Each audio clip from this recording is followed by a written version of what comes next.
Shalom jemaat yang terkasih. Kembali lagi di Renungan Lensa Fata Guntung Payung. Mengawali aktivitas kita di hari ini, mari kita melandasi seluruh kehidupan kita dengan firman Tuhan. Namun sebelum itu, mari kita satu di dalam doa. Bapa yang baik, kami mengucap syukur untuk hari yang baru yang Engkau berikan bagi kami. Ya Bapa, ketika kami akan menjalani kehidupan kami di hari ini, kami mau ada di dalam pembacaan dan perenungan firman-Mu. Dan biarlah kuasa Roh Kudus-Mu membuat kami mengerti dan memahami firman yang akan kami renungkan saat ini, sehingga kami mau menjadi pelaku firman. Terima kasih banyak Tuhan. Inilah seluruh kehidupan kami.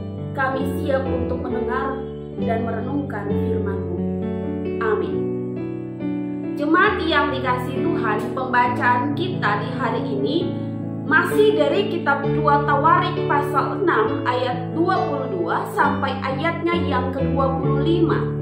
Dan fokus ayat perenungan kita terambil dari ayat 23 yang bunyinya demikian.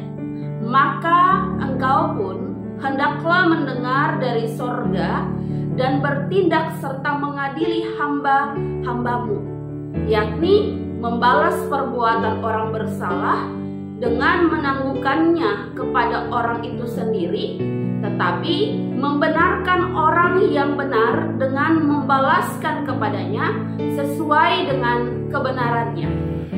Demikian pembacaan firman Tuhan. Haleluya. Diberikan tema, dengarkanlah doa kami. Jemaat yang dikasihi Tuhan, doa syafaat sangat identik dengan lama, panjang, dan fokus doanya terlalu banyak. Dan dalam kesempatan itu, ada beberapa jemaat akan mengambil kesempatan untuk istirahat sejenak di luar gedung gereja, atau memakai kesempatan itu untuk merokok dan lain-lainnya. Namun, tahukah kita bahwa doa syafaat sangat penting untuk kehidupan kita sebagai umat yang bersekutu? Dengan doa syafaat, kita menyerahkan berbagai banyak hal. Entah itu pergumulan kita atau pergumulan-pergumulan yang lainnya. Melalui doa syafaat juga kita disadarkan dan diajak untuk memiliki rasa peduli, perhatian, dan menaruh belas kasih dan lain-lainnya. Hal yang sama pula yang sudah dilakukan jauh oleh Salomo, saudara-saudari, jemaat yang dikasihi Tuhan. Ketika ia berhasil membangun bait Allah bagi bangsa Israel, Salomo tidak lupa untuk menaikkan doa syukur kepada Allah. Dan dapat dikatakan bahwa doa syukur ini, kalau kita baca dari ayat yang pertama sampai ayatnya yang ke-44, maka dapat disimpulkan bahwa doa syukur ini seperti doa syafaat, di mana ada banyak hal yang diungkapkan Salomo kepada Tuhan. Dengan ketekunan Salomo memanjatkan doa syukurnya. Misalnya, Salomo memuji Allah atas kasih setia Allah serta janji Allah kepada ayahnya Daud.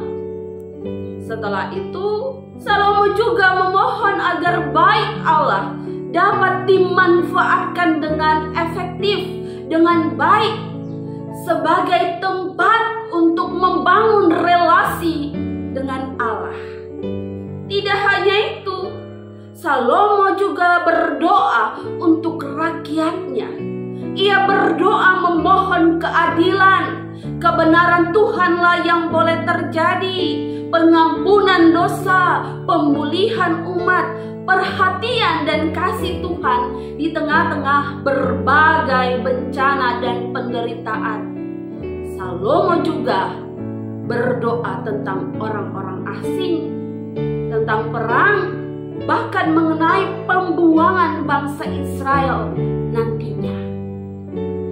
Nah, Bapak jemaat saudara-saudari yang dikasihi Tuhan, yang menjadi pertanyaannya, mengapa Salomo perlu memanjatkan doa yang begitu detail dengan pokok-pokok doa yang begitu beragam?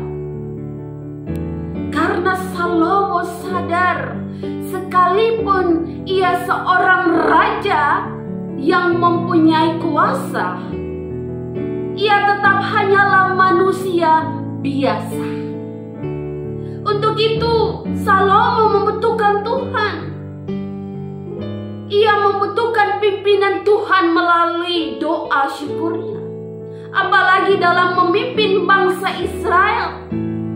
Ia tahu bahwa akan ada banyak hal yang dihadapi, atau akan ada banyak pergumulan yang terjadi. Maka itu, sebagai seorang raja,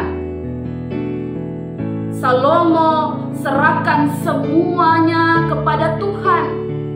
Pergumulan-pergumulan, persoalan-persoalan yang nanti dihadapi.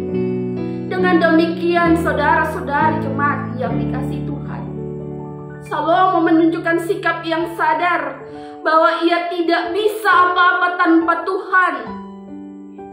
Salomo juga menyadari bahwa ia selalu membutuhkan pertolongan Tuhan, bimbingan dan tuntunan Tuhan. Selain itu, saudara-saudari yang dikasihi Tuhan, Salomo juga memberikan contoh untuk bangsa Israel agar mereka dapat menggunakan bait Allah sebagai tempat menaikkan doa kepada Tuhan. Salomo juga mengajarkan bangsa Israel untuk tidak hanya berdoa bagi kepentingan pribadi mereka, melainkan berdoalah juga untuk kepentingan bersama. Misalnya, peduli dengan keadaan, situasi, kondisi apapun itu, baik untuk bangsa mereka, bangsa asing, dan lain-lainnya. Itulah pesan firman Tuhan yang kita pelajari saat ini dari doa syukur Raja Salomo. Lalu bagaimana dengan kita sebagai umat Tuhan di zaman sekarang ini, saudara-saudariku? Apakah dalam setiap doa syafaat di gereja kita tetap duduk dan turut ikut berdoa atau mendoakan apa yang didoakan oleh pelayan? Ataukah kita malah menggunakan doa syafaat itu sebagai waktu istirahat, bersantai-santai di luar gedung gereja? Hal ini menjadi pertanyaan introspeksi diri kita masing-masing. Selain itu, saudara-saudariku, apakah dalam doa kita secara pribadi kita masih mendoakan orang lain? Apakah kita masih mendoakan situasi dan keadaan bangsa kita dan lain-lainnya? Hanya Tuhan yang tahu. Jemaat yang dikasihi Tuhan, melalui perenungan firman saat ini, maka ada beberapa nasihat yang harus kita maknai. Pertama, jadikanlah rumah Tuhan atau gedung gereja sebagai tempat membangun hubungan dengan Tuhan di dalam ibadah dan doa. Dan yang kedua, di dalam doa pribadi kita jangan hanya mendoakan tentang diri kita, keluarga kita, dan lain-lainnya. Tapi jadilah umat Tuhan yang hadir mendoakan sesama dan keberadaan apapun yang sedang terjadi. Ketiga, apapun status sosial kita, ingatlah untuk selalu rendah hati di hadapan Tuhan. Serta jadilah contoh dan teladan bagi sesama dengan memiliki sikap hidup seorang pendoa. Dengan demikian, firman Tuhan kita mau lakukan dengan sungguh-sungguh. Tuhan Yesus memberkati. Amin. Jemaat yang dikasihi oleh Tuhan, kita sudah sudah boleh merenungkan firman Tuhan. Mari kita mengaminkannya. Kita berdoa. Terima kasih banyak Tuhan Yesus, karena kami sudah boleh membaca dan merenungkan firman-Mu di pagi ini. Buatlah kami sungguh-sungguh melakukan kehendak firman-Mu.